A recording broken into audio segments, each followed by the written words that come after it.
Couple of questions.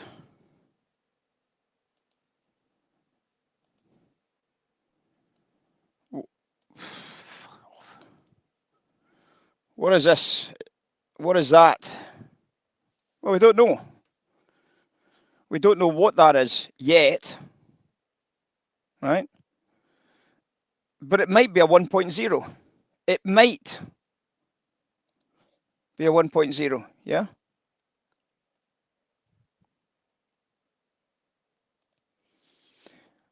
What is this? It is a 1.0. You agree? It is a 1.0.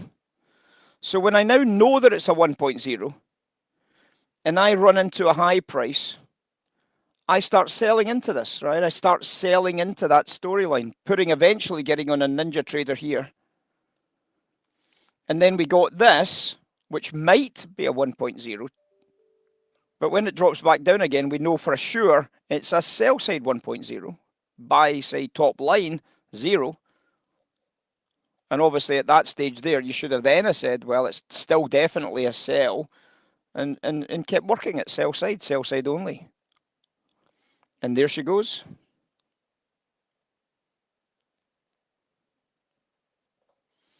Beautiful, isn't it? You're starting to understand this now, guys. Starting to get it. Anyway, buy-side oils kicked on beautifully. Thank you very much for your time and your attention on that one. That was a good one. We did shout it just before it happened, so that was actually a Brucey bonus, wasn't it?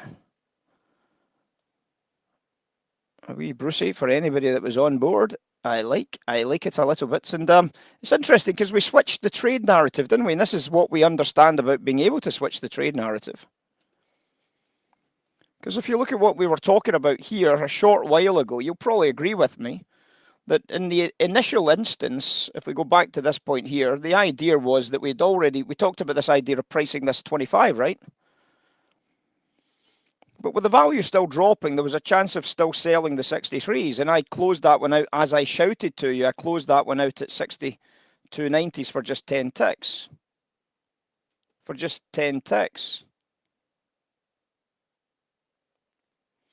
So when we turn it round, you might say, well, you're reselling this. Well, the answer would obviously be no, because, well, we've got a 1.0 buy side trade, 1.0 on the upside, a 0 on the downside of this trade. So if I saw that there, I said to you, where would the 0 be?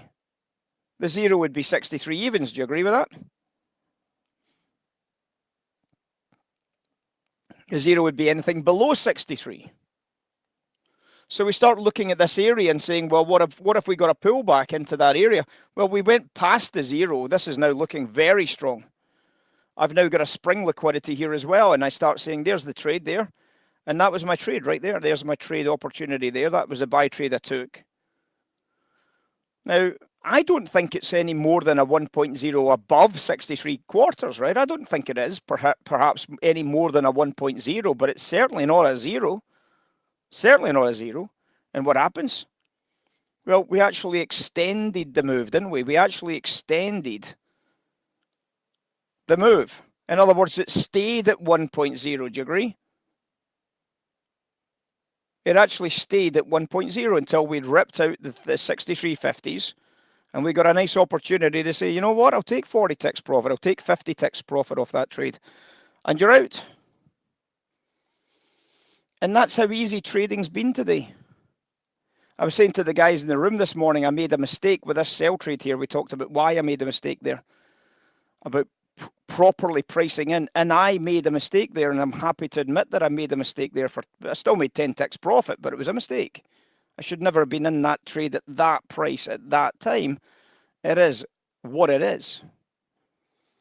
I was happy to sell the next two, and I think the next two were correct, even though the first one, or the second trade of the top edge, ended up scratching, and the third trade ended up making money. But it was the right trade still to go after at that point, based on the story we had been forming around the idea of properly pricing in the market. And that's kind of what we were covering this morning in Classroom.